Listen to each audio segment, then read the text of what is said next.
temàtic xics i xiques, nois i noies d'arreu del nostre territori que posen en joc el seu talent al servei de les paraules. Paraules que ens apropen, que ens fan grans, que ens uneixen i van formant xarxes, al voltant de les quals anem creixent com a individus, com a poble i a la vegada ens fan més forts. Gràcies a Acció Cultural, entitat dedicada a la defensa i la promoció del patrimoni cultural, artístic i natural del País Valencià, és que podem celebrar esta segona Copa Jove a la ciutat de València, que ens acull enguany per primera vegada. Venim de diferents indrets: Nules, la Vilavella, Moncofa, Almassora, Caldes de Montbui, Tarragona, València, amb el mateix objectiu i la mateixa il·lusió.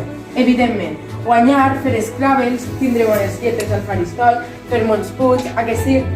I això és perfecte. Efectivament, d'això es tracta. I també es tracta d'aprendre que les paraules bones són les que més puntuació ens donen quan les posem al tauler. És igual si es diuen al nord, al sud, terra endins o mar enllà, perquè totes les paraules sumen.